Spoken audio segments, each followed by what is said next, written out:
ومن تبعهم بإحسان إلى يوم الدين أما بعد. Kaum muslimin dan muslimat jamaah salat maghrib Masjid Al-Amin yang dimuliakan oleh Allah Subhanahu wa taala. Alhamdulillah, pertama-tama marilah kita panjatkan rasa syukur kepada Allah Subhanahu wa taala karena di hari yang hujan ini alhamdulillah kita diberikan kesehatan oleh Allah Subhanahu wa taala, dan semoga segala kenikmatan yang Allah berikan kepada kita termasuk turunnya hujan menjadi hujan yang rahmat, hujan yang penuh dengan barokah. Amin ya rabbal alamin. Hari ini hari Senin malam Selasa tanggal 7 bulan Jumadil Akhir 1443 Hijriah, bertepatan dengan tanggal 10 Januari 2022. Kita akan lanjutkan pembahasan kitab Riyadhus Shalihin setiap hari Senin pekan kedua dan pekan ketiga. Pada pertemuan yang lalu bersama sekalian, kita telah menyampaikan hadis yang ke-482 atau 481 dalam sebagian cetakan. Ada perbedaan penomoran, yaitu hadis yang bersumber dari Utsman bin Affan radhiyallahu anhu, bahwasanya Nabi sallallahu alaihi wasallam bersabda, "Laisa li bani Adam haqqun fi siwa hadhihi al-qisal, baitun yaskunu wa thawbun yubari'u wa jilful khubzi wal ma'." Itu hadisnya. Kita lanjutkan sekarang ke hadis yang berikutnya, hadis yang ke-483. Ya, menurut catatan saya di Bahagia Nawawi, yaitu sebuah riwayat dari sahabat Abdullah bin Asy-Syakhir. Ya. Abdullah bin Asy-Syakhir radhiyallahu anhu qala, "Ataitu Nabiy sallallahu alaihi wasallam." Suatu ketika aku datang kepada Nabi sallallahu alaihi wasallam. Ketika itu beliau membaca surah At-Takatsur. Bismillahirrahmanirrahim. Alhamdulillah. Yang artinya telah melalaikan kalian at-takatsur, berbanyak-banyakan, bermegah-megahan, ya, baik dalam hal harta dan sebagainya. Qala yaqulu ibnu Adam, kemudian Nabi sallallahu alaihi wasallam melanjutkan sabdanya, anak Adam berkata, mali mali, hartaku hartaku. Wahai laka ya ibnu Adam, bukankah bagimu wahai anak Adam dari hartamu itu kecuali ma akalta fa'afnaita. Ya, artinya hartamu yang sesungguhnya itu yang engkau makan, fa'afnaita, dan itu berlalu. Au labista fa'afnaita, atau yang kau pakai dan itu akan usang. Au tasaddaqta fa'afnaita, atau apa yang kau sedekahkan, fa'afnaita, dan hal tersebut juga akan berlalu. Hadis ini riwayat Imam Muslim rahimahullah taala. Ya, maksud dari hadis yang mulia ini sahabat sekalian, bahwasanya tidak semua yang dikumpulkan oleh manusia itu dirasakan oleh kita. Ya, bisa jadi hanya merupakan hartanya, memang hartanya, tetapi tidak semuanya itu dirasakan oleh dirinya. Saya beri contoh, misalnya ada orang punya rumah lebih dari satu. Kemungkinan besar yang dia rasakan itu yang satu tersebut. Yang lainnya dia mungkin hanya mengunjungi sesekali, atau mungkin dia sewakan dan sebagainya. Tapi yang dia tempati satu rumah. Dia mungkin punya baju banyak sekali, tapi yang dia pakai itulah sebetulnya bajunya. Yang lainnya mungkin hanya koleksi saja. Mungkin dia punya apalagi sama sekali materi yang berlebih. Yang dia rasakan itu yang dia manfaatkan untuk dirinya, yang dia makan, yang dia pakai, yang dia gunakan. Selebihnya itu memang hartanya, tapi belum tentu dimanfaatkan oleh dirinya. Dan suatu saat dia akan meninggalkannya. Itu maksud sabda Nabi SAW. Anak Adam mengatakan hartaku hartaku, ya, artinya menunjukkan ketamakan anak Adam. Ya, dia kepingin harta yang begitu banyak, padahal yang dia butuhkan itu hanya sedikit, hanya sesuatu yang sederhana. Ya, indah sekali perkataan Syekh Aisyah Al-Qarni dalam kitab beliau La Tahzan. di mana beliau mengatakan al-haya ma'un wa khubzun. Jadi hidup itu sebetulnya air dan roti.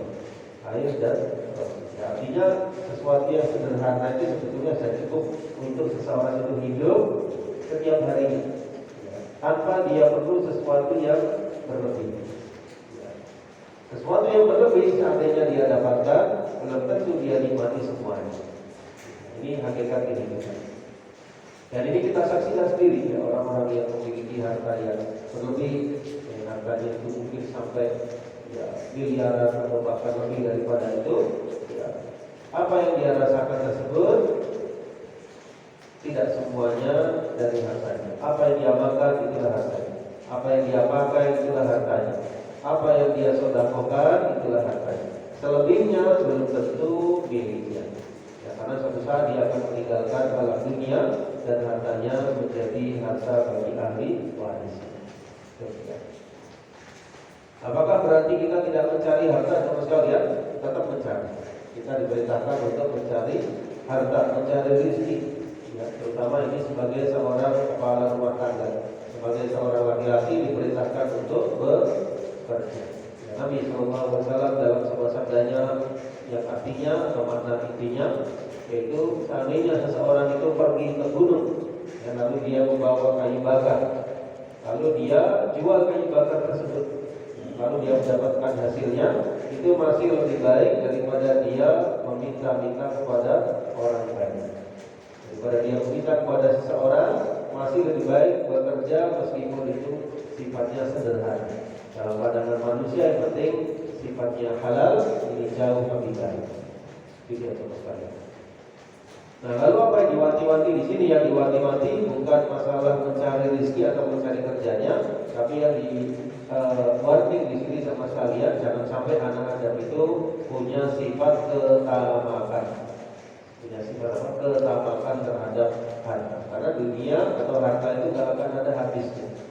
Dia punya, bahkan disebutkan dalam salah satu hadis yang maknanya kalau orang itu diberikan emas ya, sebesar gunung, saya ulangi, seperti lembah atau gunung, ya, maka dia kepingin menjadi dua lembah. Ya, dan begitulah, tidak ada yang mencukupinya kecuali anak. Ya, artinya tidak ada yang bisa membuatnya puas kecuali apa? Setelah meninggal dunia. Itu sifat dasar manusia. Nah, kita dalam agama Islam diberikan jalan pertengahan sama sekalian, yaitu kita tidak menolak harta, tapi tetap kita berusaha mencarinya. Kita boleh memanfaatkannya, tapi jangan lupa harta tersebut satu saat kita akan tinggalkan, maka gunakanlah untuk yang baik-baik. Kira-kira demikian ajaran agama kita. Ya, jadi jangan sampai harta itu melalaikan dari akhirat. Jangan sampai melupakan kita dari zakat, infak dan sedekah, dan jangan sampai melupakan dari ibadah. Ya, itu garis besarnya seperti ini. Ya, selebihnya boleh kita gunakan. Ya, jadi kita boleh memakai pakaian yang baik, yang indah. Bahkan ada seorang sahabat tanya, ya Rasul, aku suka pakaian yang indah, sandal yang indah. Maka Nabi SAW menjawab, Inna Allaha jamilun yuhibbul jamal. Allah itu maha indah dan menyukai keindahan. Asalkan orang tersebut makainya bukan dengan kesombongan, bukan dengan ujub, maka hal itu boleh. Ya, bahkan baik kita menambahkan asar atau pengaruh atau tanda daripada anugerah yang Allah berikan kepada kita. Baik, kembali kepada hadis ini jemaah sekalian, wahai anak Adam, bukankah dari hartamu itu tidak ada dari hartamu kecuali apa yang kau makan dan itu akan sirna, akan berlalu. Atau apa yang kau pakai dan itu akan usang, atau apa yang kau sedekahkan dan itu akan berlalu. Hadis riwayat Imam Muslim. Nah, disebutkan dalam kitab Bahjatun Nadirin sama sekalian di antara fiqhul hadis yang pertama, an-nasu munsyagiluna bil baqi li ahwan 'anil baqi. An-nasu munsyagiluna bil baqi li ahwan 'anil baqi. Apa itu lagi? An-nasu munsyagiluna bil baqi lahuna 'anil baqi. Jadi manusia itu kebanyakannya tersibukkan dengan hal-hal yang sifatnya fana. Coba kalau kita prosentase mana yang lebih banyak di dunia ini? Orang yang sibuk mengejar akhirat atau mengejar dunia? Lebih banyak mana? Mengejar akhirat atau mengejar dunia? Manusia lebih banyak mana? Lebih banyak mana? Mengejar dunia atau mengejar akhirat? Mengejar dunia. Nah, mengejar dunia ini sama sekali ya, tidak berarti dilarang sama sekali. Boleh kita mengejar dunia, tapi jangan lupa sholat, jangan lupa akhirat. Nah, kalau orang yang tidak beriman, dia mengejar dunia dan melupakan akhirat. Itu barangkali pembedanya. Kalau kita orang yang beriman mencari dunia, waktunya sholat, waktunya ibadah. Tapi sebagian besar manusia tersibukkan dengan yang fana dan lalai dari akhirat. Karena itu beruntunglah kita sebagai orang yang beriman, kita diberikan penjelasan dalam Quran, dalam hadis, bahwasanya kehidupan itu ada dua, ada kehidupan dunia, ada kehidupan akhirat. Ada harta yang kita dapatkan di dunia dan ada pahala yang kita dapatkan di akhirat kalau kita mau beramal. Yang kedua, mahma jama'al insan minal mal fa innahu la ya'khudh minhu illa ma dzakara illa ma dzukira fil hadits. Betapapun manusia itu mengumpulkan hartanya, maka tidak akan dia dapatkan, tidak akan dia ambil kecuali apa yang disebutkan dalam hadis tersebut. Tadi saya jelaskan bahwasanya meskipun orang itu hartanya begitu banyak, tapi yang dia gunakan, dia rasakan hanya yang disebutkan oleh Nabi SAW, dari apa yang dia makan, dari apa yang dia pakai, atau dari apa yang disedekahkan olehnya. Kemudian yang ketiga, al-'abdu yajma'ul mal li ghairihi wa yaghfal annahu sayuhasabu 'ala dzalik. Al-'abdu yajma'ul mal li ghairihi. Seorang hamba itu mencari, mengumpulkan harta bisa jadi untuk orang-orang setelahnya. Dan dia lalai bahwasanya dia akan dihisab. Jadi harta ini termasuk yang akan dihisab kita di akhirat. Ada hadis yang maknanya tidak akan bergeser kedua kaki seorang hamba sampai dia ditanya beberapa perkara. Yang pertama tentang umurnya, ya untuk apa dia gunakan. Yang kedua, masa mudanya untuk apa dia habiskan. Yang ketiga, tentang hartanya. Dari mana dia belanjakan, kemana dia belanjakan, dan dari mana dia mendapatkannya. Ini ditanya Allah SWT. Ya, kita tidak ditanya hartanya orang lain, kita ditanya harta kita sendiri. Dari mana mendapatkannya, ke mana dibelanjakan. Ya, dari mana mendapatkannya, kita harus memahami tentang bagaimana cara mendapatkan harta yang halal supaya terjauhkan dari harta yang haram. Apa misalnya harta yang haram sekalian? Misalnya harta yang didapatkan dari suap, itu nggak boleh. Dari suap, dari korupsi, dari penipuan, dari merampas harta orang lain, dari kezaliman, harta riba. Ini semua dilarang dalam agama kita. Ya, sifatnya apa? Diharamkan. Ya, mungkin dia mendapatkannya, tapi harta tersebut haram. Ya, maka di sini sebagai seorang muslim kita mencari tahu bahwasanya ada harta yang halal, ada harta yang diharamkan. Ada pula sesuatu yang syubhat, ya, yang sama-sama maka tinggalkan, dan lebih baik kita mencari yang halal semata meskipun tidak banyak. Tidak banyak dapatnya, yang penting apa? Halal, daripada banyak tapi tidak jelas, bahkan dari sesuatu yang haram. Jadi tidak apa-apa kita dapatnya tidak banyak, tapi yang penting di akhirat selamat. Harta yang didapatkan barokah, daripada didapatkan dari sesuatu yang haram, nanti hisabnya susah dan harta tersebut tidak barokah. Kita berikan untuk anak dan istri kita, sifatnya tidak barokah. Nah, kemudian yang terakhir sama sekalian, ma'indan nasi yanfad wa ma'indallah huwal baqi. Apa yang ada di sisi manusia itu akan berlalu, akan sirna, akan fana, dan apa yang di sisi Allah itulah yang akan tetap. Apa yang di sisi Allah? Pahala. Pahala. Kehidupan akhirat ini yang akan abadi, kekal sifatnya, dan itulah yang akan kita prioritaskan dalam hidup. Jadi dua-duanya kita dapat, ya. Dunia dapat, akhirat dapat. Dunia dapat, akhirat dapat. Tapi nomor satunya akhirat, nomor duanya dunia. Kenapa nomor satunya akhirat? Karena akhirat yang lebih kekal. Coba kalau kita bandingkan dengan dunia, misalnya kita hidupnya kurang lebih 60, 70, 80 tahun. Ya, nanti di akhirat itu lebih daripada itu. Ya, tidak terhitung berapa tahunnya, berapa waktunya. Kalau ini nantinya abad selama-lamanya. Ya, bisa berabad-abad bahkan lebih. Ya, selama-lamanya. Kalau ini nantinya abad. Dan ini cerminannya dari kehidupan kita yang singkat tersebut. Mudah-mudahan Allah SWT memberkahi kehidupan kita di atas iman, di atas amal soleh, di atas ilmu. Dan ilmu inilah yang akan menerangi jalan kita. Ya, kita dengan ilmu bisa membedakan mana yang halal, mana yang haram, mana yang hak, mana yang batil, mana yang menjerumuskan ke dalam neraka, mana yang bisa memasukkan ke surga. Itu dengan ilmu. Nah, ini insyaallah hadis yang pertama pada pertemuan ini. Kita lanjutkan ke hadis berikutnya 484 dari sahabat Abdullah bin Mughaffal radhiyallahu anhu berkata, qala rajulun lin Nabi sallallahu alaihi wasallam, ya Rasulullah sallallahu alaihi wasallam, wallahi inni la uhibbuka. Demi Allah, sesungguhnya aku mencintaimu. Ya, aku mencintai Anda. Apabila lalu Nabi pun bersabda, undur mada taqul, perhatikan apa yang kau ucapkan. Lalu dia berkata, wallahi inni la uhibbuka. Ya Rasul, demi Allah, engkau aku cintai. Aku mencintai Anda. Ya, dia berkata 3 kali.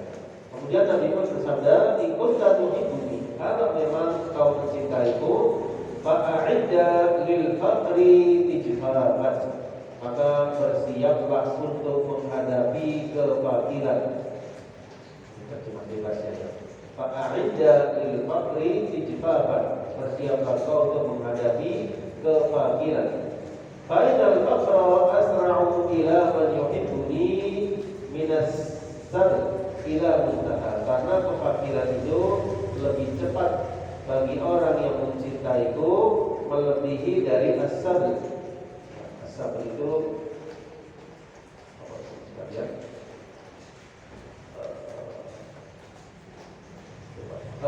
Minasai ya, minasai ila muntaha. Ya, dari as-sai ila muntaha. Ya. Kita baca terjemahannya apa artinya sai ila muntaha.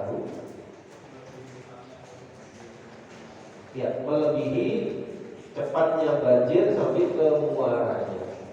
Artinya kalau orang mencintaiku, bersiaplah dengan kefakiran. Karena kefakiran lebih cepat bagi orang yang mencintaiku melebihi banjir atau air yang banyak sampai ke muaranya. Ya, hadis ini riwayat Imam Tirmidzi dan beliau berkata hadisnya hasan. Namun menurut penelitian para ulama yang lain, hadis ini dilemahkan. Ya, dari sisi sanadnya dan dari sisi isinya bukan. Ya, dari sisi isinya bukan. Wallahu a'lam bishawab. Jadi hadis ini tidak bisa kita jadikan sebagai pegangan karena sanadnya tidak valid, dalam artian lemah, dan isinya juga bukan. Ya, kenapa bukan? Karena seakan-akan di sini Islam tidak mengizinkan seseorang untuk memiliki kekayaan. Nah, padahal tidak demikian. Kalau kita perhatikan, para sahabat Nabi ada yang kaya. Siapa di antaranya? Ya, Utsman bin Affan, Abdurrahman bin Auf misalnya, memiliki kekayaan yang luar biasa. Dan Nabi SAW tidak melarang. Ya, jadi kalau kita perhatikan hadis ini ada pertentangan, artinya tidak sesuai dengan realita yang ada pada kalangan sahabat. Karena itu dikatakan oleh Syekh Salim Al-Hilali bahwasanya mata itu isi hadis ini bukan. Ya. Karena disebutkan bahwasanya Nabi SAW dalam berbagai keadaan madahal mal al-halal, memuji harta yang halal. Ya, begitu pun para sahabat ada yang memiliki kekayaan. Baik. Jadi kesimpulannya di sini tidak bisa kita jadikan sebagai landasan. Nah, kita lanjutkan ke hadis yang berikutnya 485. Dari sahabat Ka'ab bin Malik radhiyallahu anhu berkata, ya, Ka'ab bin Malik ini seorang sahabat yang pernah absen ya, dalam peperangan di perang Tabuk, dan kisahnya panjang lebar. Pada akhirnya beliau diterima taubatnya oleh Allah SWT bersama dua sahabat yang lain yang pernah absen tidak ikut jihad tanpa ada uzur. Qala Rasulullah sallallahu alaihi wasallam, bahwasanya Nabi sallallahu alaihi wasallam bersabda, "Ma min bani ja'i'ani ursila fi ghanamin bi afsada laha min hirsil mar'i 'ala al-mali wasyarafi li dinihi." Rawahu Tirmidzi. Artinya, tidaklah dua serigala yang lapar. Kita tahu serigala ya. Tidaklah dua serigala yang lapar yang dilepaskan pada kambing itu lebih berbahaya daripada semangatnya seseorang terhadap harta, wasyaraf, dan kedudukan terhadap agamanya. Maksudnya, kalau kita perhatikan ada serigala mau nyerang kambing, itu berbahaya atau tidak? Berbahaya. Kemungkinan besar serigala itu bisa menerkam kambing.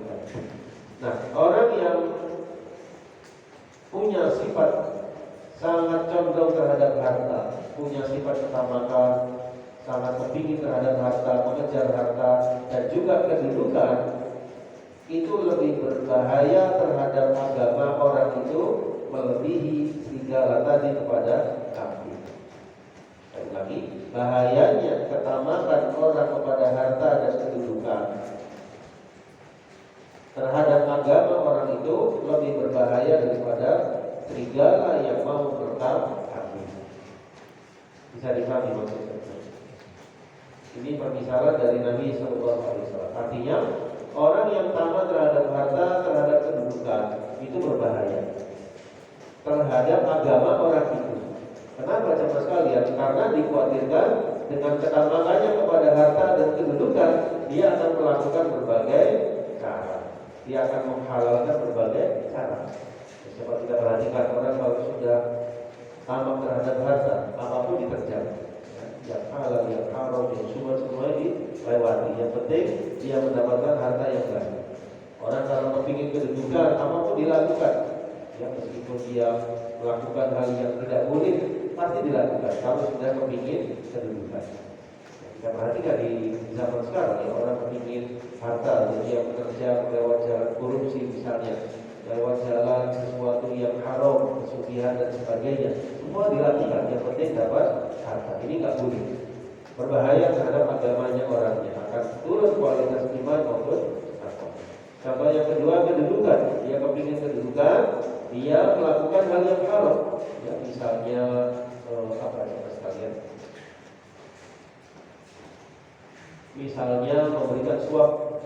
Ya, suap itu bahasa kerennya gratifikasi. Suap kepada orang yang dianggap bisa menunjuknya sebagai pejabat. Atau misalnya bagi-bagi hadiah kepada orang yang akan memilihnya. Nah, itu juga tak boleh. Ada pemilihan, lalu dia turun ke jalan-jalan, dia banyak bagi-bagi hadiah. Ini hadiah tersebut merupakan sesuatu yang haram. Yang terima juga tak boleh. Jadi tidak benar istilah terima hadiahnya, coblos yang lainnya, tak boleh. Di dalam Islam tak boleh menerima hadiah orang yang kepingin dipilih untuk sebuah jabatan. Kenapa? Karena dia bagi hadiah itu tujuannya kepingin dipilih. Coba dia nggak ada kepentingan, pasti dia nggak akan bagi hadiah. Tapi kalau nggak ada kepentingan apa-apa, tiba-tiba seorang saudagar kaya, orang yang berharta bagi-bagi hadiah, maka ini boleh. Ini termasuk sesuatu yang sifatnya saudagar. Apa-apa diterima. Tapi kalau ada kepentingan yang masyarakat tidak boleh. Ini sesuatu yang haram untuk diterima. Meskipun yang terima tadi nggak milih dia, tetap nggak boleh. Nggak boleh diterima. Nah, ini artinya apa sahabat sekalian? Artinya orang kalau sudah tamak terhadap harta maupun kedudukan, apapun akan dilakukan, apapun akan dikerjakan. Justru orang yang pemangku jabatan yang luar biasa itu kalau dia sebetulnya nggak mau dipilih, baru masalah, nggak mau dipilih. Dia khawatir terhadap dirinya, justru ini yang dipilih, bukan justru orang yang menawarkan dirinya. Ala kulli hal, ini adalah permisalan dari Nabi SAW akan bahayanya orang yang tamak. Kalau tidak tamak, bagaimana mencari harta tidak tamak? Sulit mencari harta. Dia dalam keadaan tidak tamak, maka insya Allah dia mencari harta dari jalan yang halal, dari jalan yang dibolehkan. Baik. Kemudian memangku jabatan, boleh apa tidak? Boleh, kalau dia memang layak untuk dia layak untuk jabatan tersebut dan dia memang memiliki kompetensi dan dengan cara yang halal, boleh. Tapi kalau dia tidak memiliki kompetensi, tidak memiliki kelayakan, jangan maju untuk jabatan. Dulu Abu Dzar Al-Ghifari itu pernah bilang kepada Nabi SAW, minta jabatan. Ya, Nabi SAW tidak memberikan. Padahal Abu Dzar ini orang yang sangat jujur di jabatannya. Kenapa? Karena tidak semua orang itu layak memangku jabatan. Sebagaimana juga sebuah amanah, tidak semua orang mampu mengemban amanah, dan jabatan ini sebuah kepercayaan yang besar yang mesti orang yang memampunya memiliki kriteria-kriteria tertentu. Ini dibahas oleh para ulama, seorang pemimpin bagaimana sifatnya, kemudian orang yang bagaimana disebutkan semuanya penjelasannya, di antaranya bersikap adil, bersikap amanah, ya, orang yang bertakwa, ya, syarat-syarat disebutkan oleh para ulama. Nah, sama demikian yang makna hadis ini kita perhatikan di antara fiqh hadis yang pertama, al-hirsu ala jam'il mal wal hirsu ala al-wusul ila al-jah wa rif'ah yufsidu din lianna taqdir dunya ala akhirah zahir fihima. Jadi ketamakan, al-hirs itu bisa bermakna semangat, lebih kepada ketamakan, kepada mengumpulkan harta, meraih jabatan-jabatan tertentu. Ini bisa merusak agama seseorang. Ya, maksudnya agamanya akan dikorbankan oleh dirinya sendiri. Agamanya orang itu akan dikorbankan oleh dirinya sendiri demi meraih harta maupun jabatan. Kalau orang tersebut tidak punya ilmu, imannya lemah, takwanya lemah, maka apapun yang akan dilakukannya demi meraih apa yang dia inginkan. Lihat takdir dunia dan akhirat zahir fihima, karena di dalam kedua tersebut keadaannya dia lebih mengutamakan dunia atas akhirat. Ya, orang yang beriman tidak seperti itu. Orang yang beriman lebih mengutamakan akhirat dari dunia. Yang kedua, man istara'ahu Allahu ra'iyatan fa yanbaghi lahu an yahuqaha bima yanfa'uha wa yaqiha mawadhiq al-halakah wa yahrisuha min a'da'iha. Jadi orang yang diberikan oleh Allah Subhanahu wa taala amanah untuk memangku jabatan, menjadi pemimpin misalnya terhadap rakyatnya, maka hendaknya dia menjaga amanah tersebut dengan sebaik-baiknya. Coba perhatikan kisah-kisah terdahulu ya, bagaimana para khulafa rasyidin yang Khalifah Abu Bakar, Umar, Utsman, Ali radhiyallahu anhu, bagaimana mereka ketika menjadi khalifah. Dan dicontoh Khalifah Umar radhiyallahu anhu itu pernah berkata yang maknanya kalau seandainya ada seekor binatang, tidak salah unta atau kuda, yang meninggal, yang mati di daerahku, ya, dalam keadaan lapar, aku beliau tak ada makanan, aku akan ditanya oleh Allah Subhanahu wa taala. Itu seekor binatang, apalagi rakyat. Kita perhatikan Umar bin Abdul Aziz ya, bagaimana beliau ketika menjadi khalifah. Umar bin Abdul Aziz saking makmurnya negaranya, sampai-sampai orang mau membayar zakat tidak tahu harus kemana. Jadi saking makmurnya negaranya, rakyatnya. Sampai orang mau bayar zakat mencari fakir miskin nggak ketemu. Jadi kalau seorang pemimpin tidak bersikap adil, menyampaikan mengemban amanah tersebut, insya Allah dia akan mendapat ridha Allah, termasuk salah satu dari golongan yang mendapat naungan kelak di hari kiamat. Nomor satu pemimpin yang adil. Kemudian yang terakhir, an-nafsu tamma'ah. An-nafsu tamma'ah. Sifat dasar manusia itu tamak. Sifat dasar manusia itu tamak. Fayabaghi 'alal mar'i an yu'allimaha al-qalb. Maka hendaknya seseorang itu mengajari, membiasakan terhadap dirinya untuk qanaah. Siapa yang mengajari? Ya diri kita sendiri. Diri kita mengajari diri kita untuk qanaah. Karena sifat dasar nafsu itu apa? Tamak terhadap sesuatu. Tamak terhadap sesuatu, kafir dan sebagainya. Ini harus dibiasakan dengan sifat qanaah, dengan sikap mudah berderma. Liannahu illam yuqtimha awradatul mahal. Karena kalau tidak seperti itu, maka akan menjerumuskannya ke dalam jurang binasa. Maksudnya kalau nafsu itu dibiarkan, tidak dirim, itu akan terjerumus ke dalam jurang binasa. Maksudnya kalau jiwa kita itu dibiarkan menginginkan sesuatu yang tidak baik, pasti akan binasa. Caranya bagaimana menerimnya, menahannya? Kalau dia sifatnya tamak, hendaknya dibimbing, ya, supaya menjadi seorang yang bersifat qanaah, menerima apa adanya, menerima apa yang Allah anugerahkan kepada dirinya. Bagaimana caranya sekalian? Ya, misalnya orang tersebut mengingat bahwasanya rezeki itu telah diatur oleh Allah Subhanahu wa taala. Rezeki itu tidak mungkin keliru. Ya, jadi kalau rezeki saya pasti akan datang. Kalau bukan rezeki saya, tidak akan datang.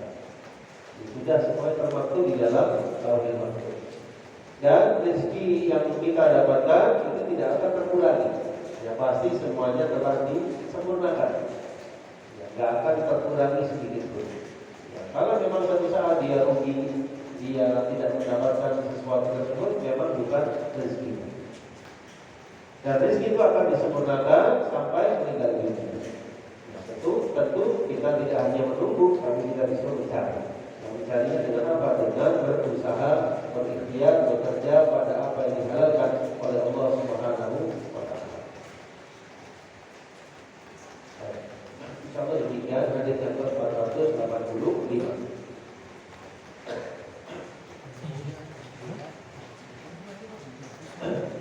Kemudian kita lanjutkan hadis yang berikutnya. Hadis yang ke-486 dari sahabat Abdullah bin Mas'ud radhiyallahu anhu berkata, Nama Rasulullah sallallahu alaihi wasallam ala hasir. Nabi sallallahu alaihi wasallam pada satu saat beliau tidur di atas hasir, ya, di atas jerami.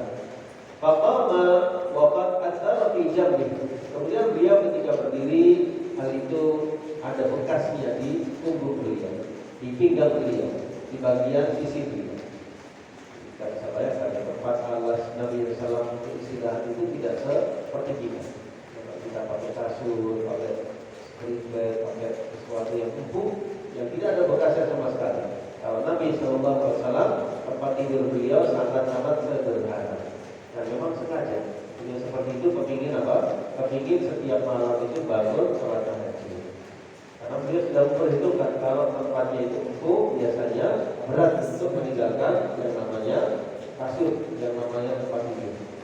Sehingga beliau sengaja menjadikannya sebagai sesuatu yang agak kasar, tujuannya memudahkan bangun.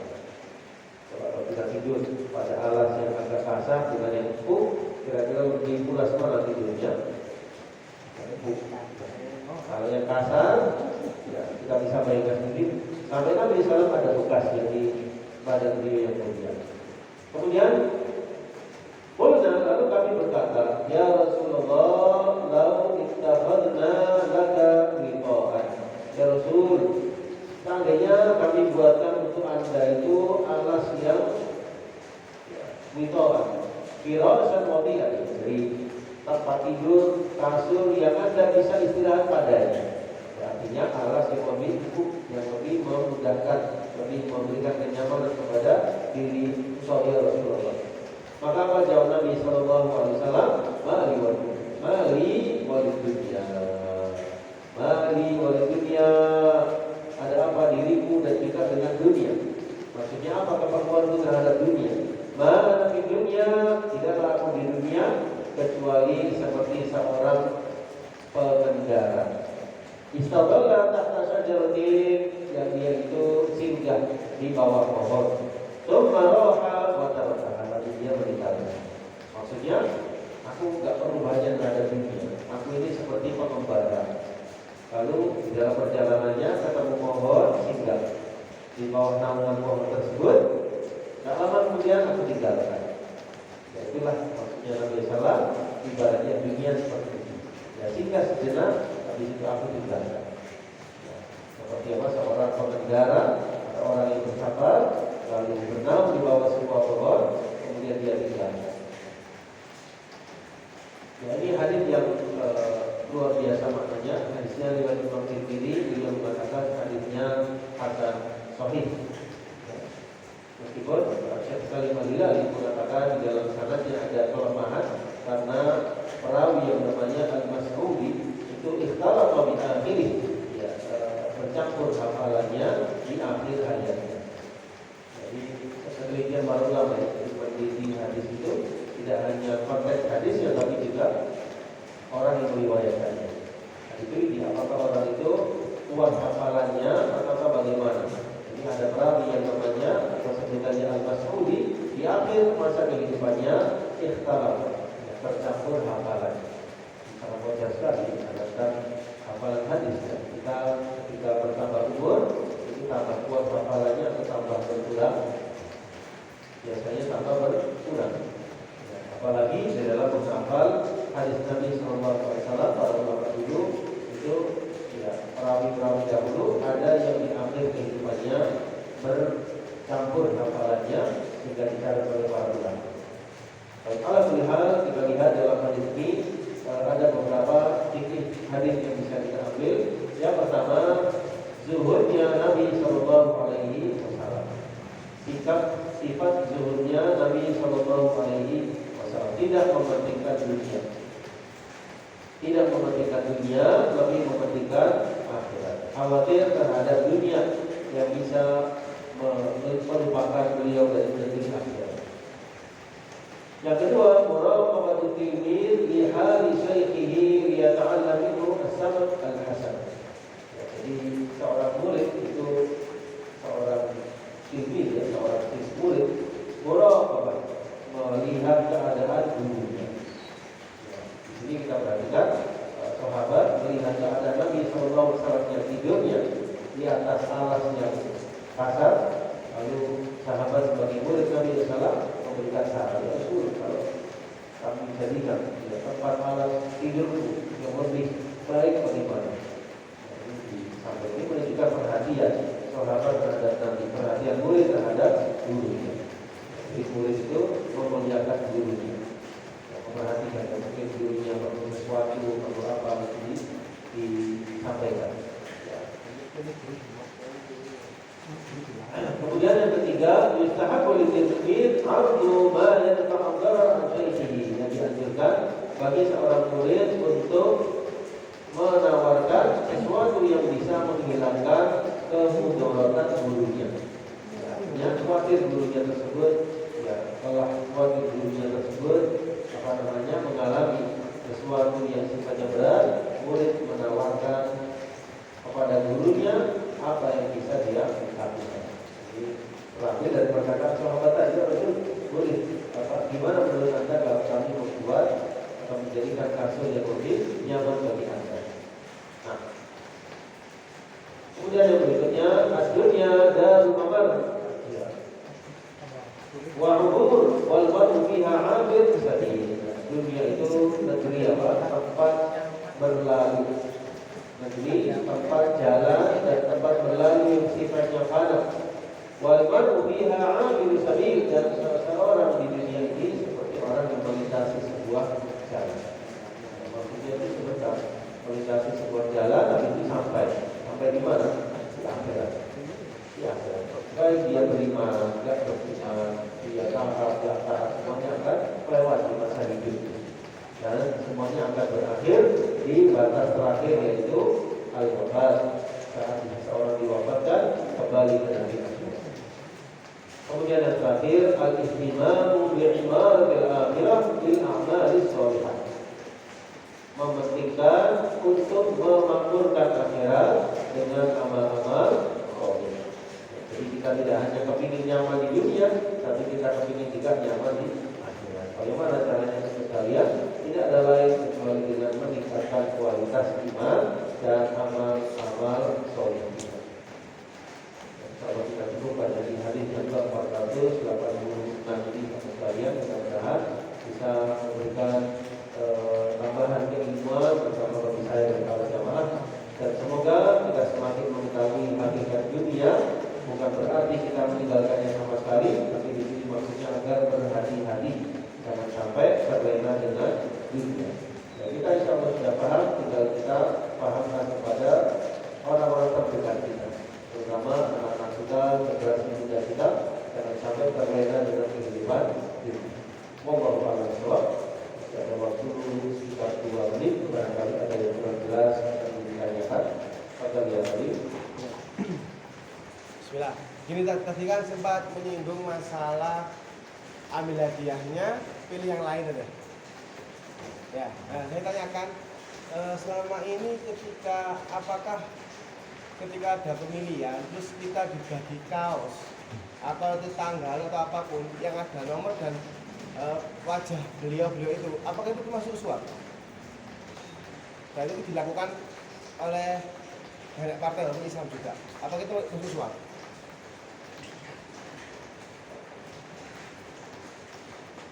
Kalau menurut saya termasuk. Karena kalau memang dia ingin hanya sekedar memberitahu nomornya, itu bisa dengan pemberitahuan. Nomor saya nomor sekian misalnya, dan supaya orang tahu wajahnya atau nomornya. Tapi kaos itu bisa dimanfaatkan. Kaos itu bermanfaat atau tidak? Bermanfaat. Ya bermanfaat. Cuma kan itu masuk suap atau tidak itu kan ya? Kenapa? Masuk suap atau tidak itu? Kalau kita menerima. Saya tidak berani berfatwa ya. Cuma kalau menurut saya mohon alam sebab ini termasuk hal yang bisa bermanfaat. Tapi konteksnya di sini karena ada keperluan tersebut dia membagi kawan-kawan. Untuk lebih hati-hatinya kita tidak menerima. Wallahu a'lam. Coba tanyakan saya. Tadi kan. Terus yang kedua, apakah juga yang ada istilah kan tim sukses tadi? Ya. Nah, apakah ini pekerjaan ini masuk sebab atau masuk haram sekali? Kan ini kan putusan kan untuk menunjung apa ya? Ya. Itulah ini seperti itu. Ya, tim sukses itu selalu sukses. Ya, baik yang dipilih itu menang atau tidak selalu sukses. Dan ini kalau bisa coba sekalian kita berhati-hati dari jabatan. Hati-hati. Dan biasanya dalam jabatan-jabatan itu kalau diperebutkan itu biasanya yang lebih yang lebih dari segi harta, yang lebih dari segi biasanya yang maju. Maksudnya apa kalau kita masuk ke situ itu barang subhat atau mending kita tinggal? Kalau bisa jangan masuk itu. Ya, karena pasti kita akan apa istilahnya? Terimbas. Akan apa? Terpengaruh ya, terhadap yang lain. Kita akan kalah gitu. Kalau kita ingin jujur misalnya yang lain pasti bilang enggak karena kalau kita jujur. Ini sekedar saran. Ya, baik.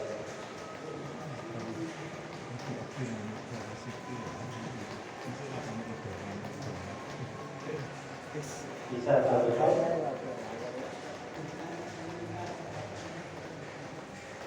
Abu Dzar Al-Ghifari.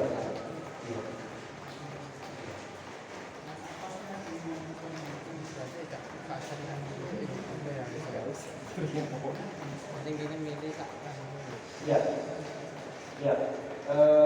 Tentu hal ini tidak mutlak. Kalau Nabi Yusuf itu malah meminta. Nabi Yusuf alaihissalam malah menyampaikan aku orang yang terpercaya, orang yang amin. Tak apa-apa, kalau memang seperti itu. Tak apa-apa. Kalau memang layak, tak apa-apa.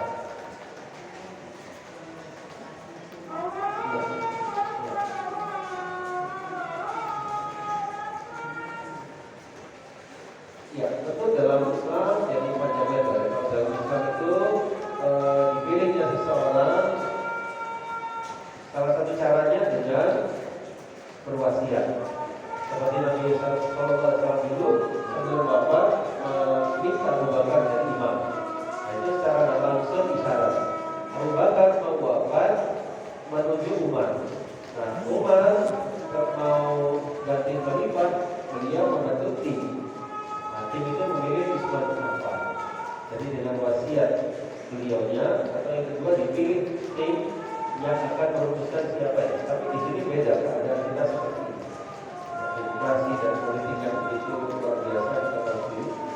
Saya tidak ahli dalam hal ini, tapi saya hanya menyampaikan kita hati-hati dalam masalah jabatan. Kalau memang kita tidak berkecimpung di situ, alhamdulillah. Karena dunia jabatan, seperti kita tahu sendiri luar biasa. Semoga Allah memberikan pemimpin yang adil, pemimpin yang amanah untuk negeri kita, dan semoga Indonesia tetap dijaga oleh Allah, dijadikan negeri yang luar biasa,